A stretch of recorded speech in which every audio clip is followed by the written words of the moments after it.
Nos vamos a la avenida Pablo Iglesias, el número era 136, Antonio. 34, joder, hay que ver, ¿eh? Perdón. Son muchos números.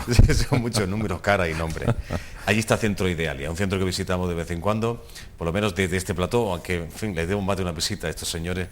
La verdad que sí, todavía no he tenido la deferencia de acercarme. Pero bueno, yo sí que quisiera invitarle a todos ustedes.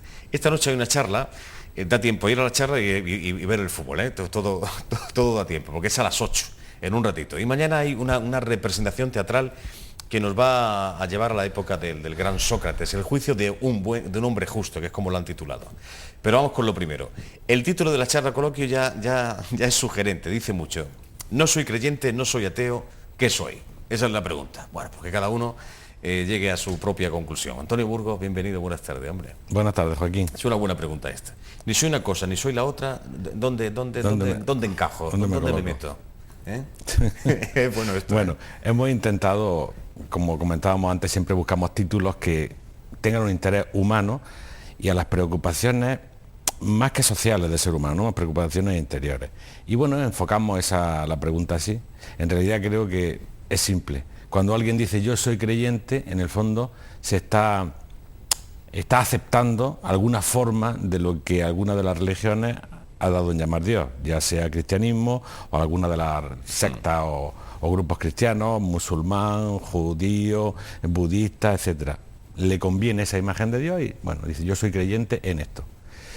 Y luego hay otro tipo de personas que analizando, viendo, percibiendo esa manera de presentar a Dios o a lo divino, unido a la más que cuestionable en muchos casos coherencia de la Iglesia, pues acaban por renunciar y decir yo soy ateo. Pero yo creo que en el fondo nos estamos refiriendo a aceptar o a negar una postura. Pero nosotros queríamos ir un poco más allá, sino más allá de las posturas establecidas en las religiones, si cada uno tiene un cierto sentido de la vida y por lo tanto tiene algo así como lo que podemos llamar Dios.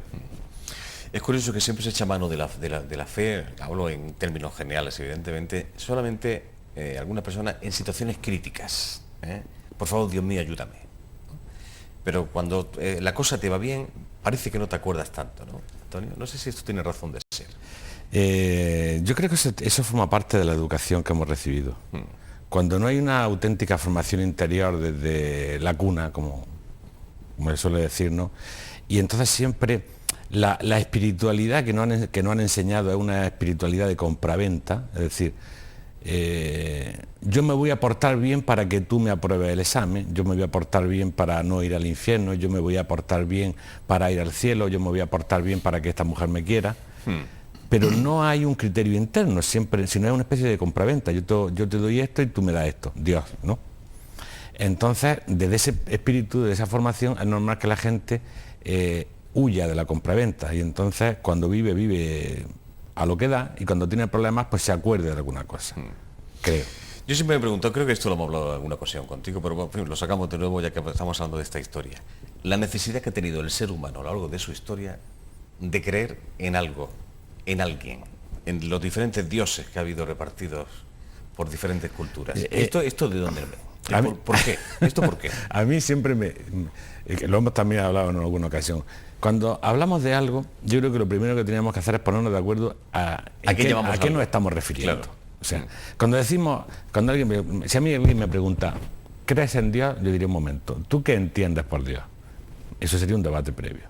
Entonces después ya que nos hemos puesto de acuerdo en el concepto, en lo que estamos, en la idea que está detrás de la palabra, entonces podríamos hablar. Yo no te diría tanto creer en Dios o no creer en Dios, sino percibir si en la vida existe la casualidad o hay una inteligencia detrás de todo.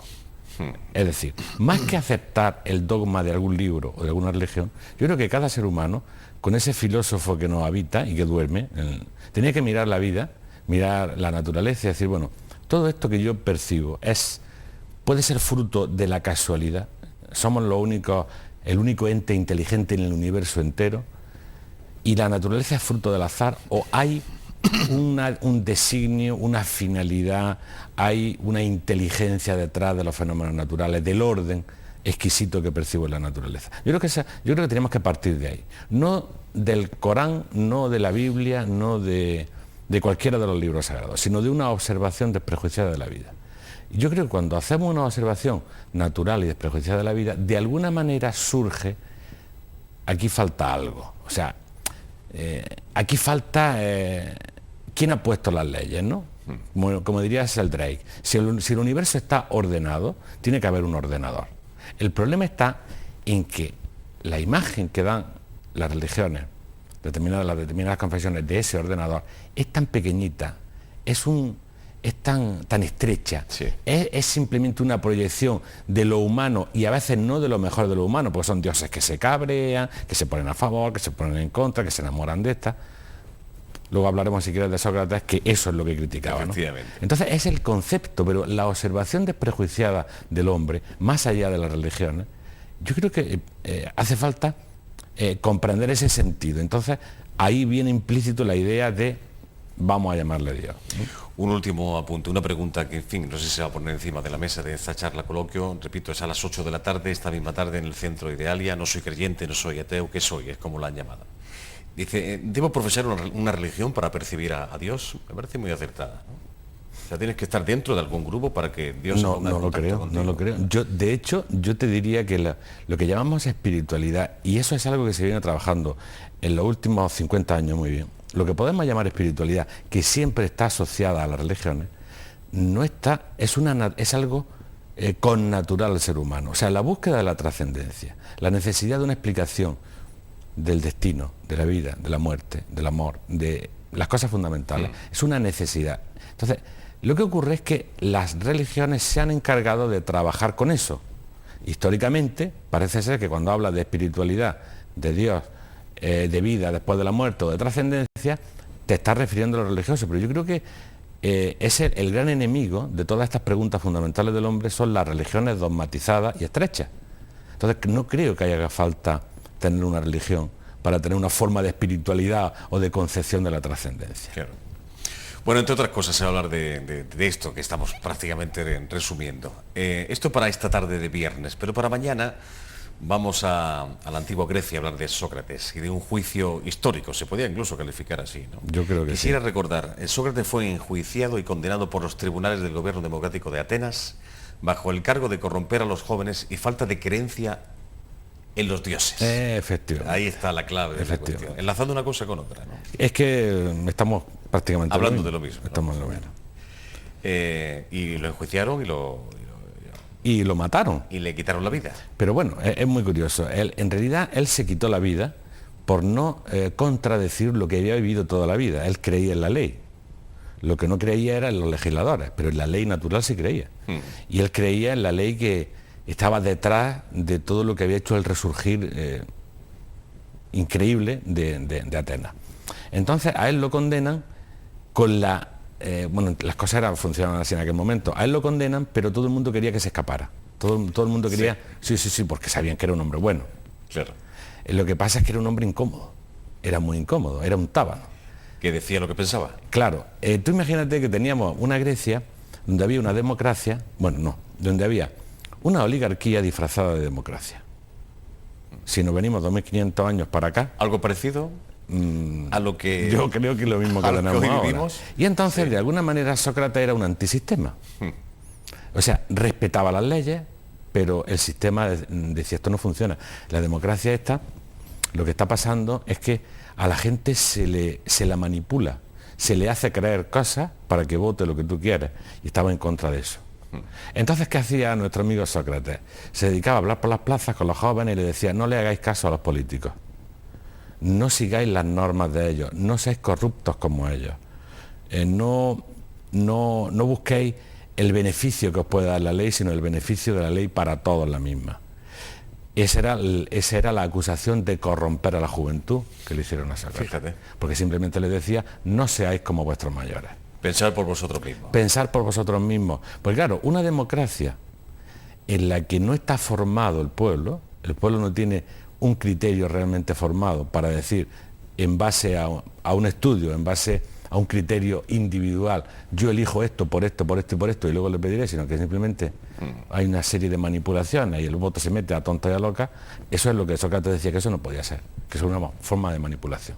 Ahí donde reside realmente el poder, no el poder de mandar, que eso lo puede hacer cualquiera, sino el poder de la influencia en los seres humanos. Pero claro, tú influyes sobre aquel que es influible. Claro, pero si manipulable. Es manipulable. Moldeable.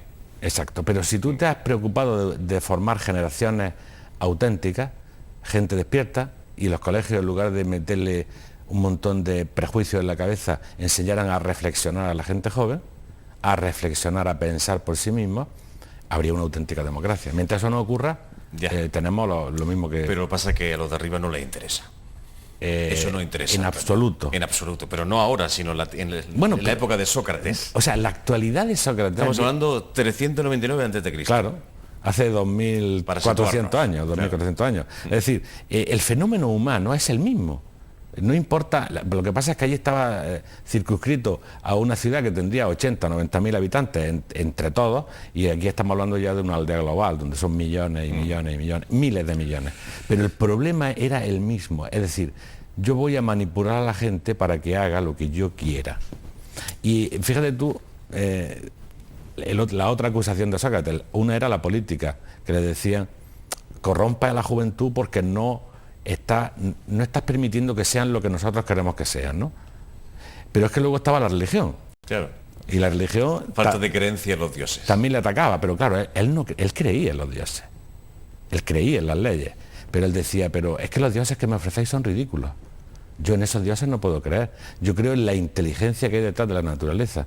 Pero si vosotros me vais a decir que hay un dios supremo que se llama Zeus, que se cabrea, que cuando pilla un rebote mata a otro dios, que cuando le gusta a una mortal la seduce, me parece que eso es poco serio. Totalmente serio, poco serio e inmoral. Entonces, sí creo en Zeus, sí creo que hay una inteligencia rectora en la naturaleza, pero no como me lo estáis contando. Y eso es deformar a la gente. Entonces también la religión lo machacó.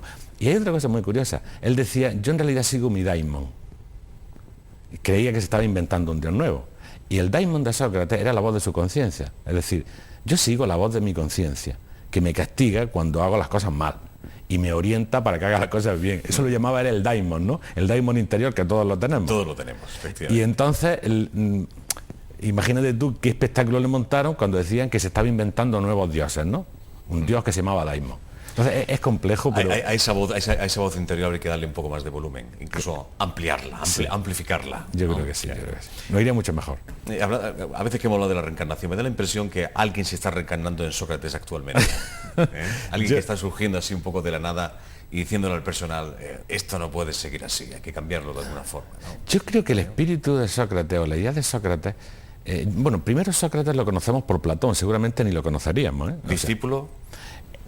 Sócrates es el primer maestro de Platón.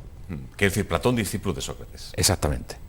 Pero realmente Platón es mucho más que Sócrates, y Platón viajó por todo Oriente, viajó por Egipto y se tiró 30 años formándose. Fue su primer maestro, Sócrates fue su despertador. Y le debemos a Platón el conocimiento de Sócrates. Seguramente, si no, seguramente habría pasado desapercibido. Pero Sócrates creo que es el espíritu revolucionario que todo joven, y cuando digo joven, no digo joven de edad, sino joven de espíritu, tiene que tener. Es decir, el inconformismo fundamental. Porque cuando estamos viviendo una época como la nuestra, en la que sabemos que nuestros políticos no mandan, sino que les mandan, pues hay que ser un poco antisistema. Y yo sé que esto está mal visto, ¿no? Pero si el sistema no funciona, habría que cambiarlo. Hay que cambiarlo. Y eso es lo que decía Sócrates, que reencarna. Sócrates, el juicio de un hombre justo. Por cierto, que el grupo de teatro que va a representar esto mañana, sábado, a partir de las 8, es un grupo de teatro que viene de Granada, que se llama Prometeo. Sí, ellos son el grupo de teatro de la Escuela de Nueva Acrópolis de Granada. Y en realidad es una obra magnífica, no la he visto, pero los que la han visto me dicen que te ponen los pelos de punta, que ha sido una síntesis que ha hecho el director del grupo de teatro, que se llama Rafael Tejero, de diferentes obras de Platón, donde hace alusión a los argumentos que se dieron en contra de Sócrates y su discurso en la última hora. Y creo que es impresionante, tiene un corte totalmente clásico, pero la argumentación y la interpretación creo que es de 10,5. Caracterizados Sí. con ropajes de Sí, época, sí, sí. con discurso de la época Sí. y demás, ¿no? Interesante, ¿eh? Creo que va a ser 8 de la interesante. tarde, ¿eh? Recuerdo. O Sócrates, el juicio de un hombre justo, en el centro de Alea. Avenida Pablo Iglesias, 134. 134. Antonio Burgo, gracias por la visita, hombre. Gracias por la invitación, Joaquín. Hasta la próxima. Que vaya bien. Nos vemos, Un poquito de ya. música. En fin, no por hacerle la competencia, no hay competencia, porque esto es a las 8 y lo que yo le voy a contar es a las 10. ¿eh?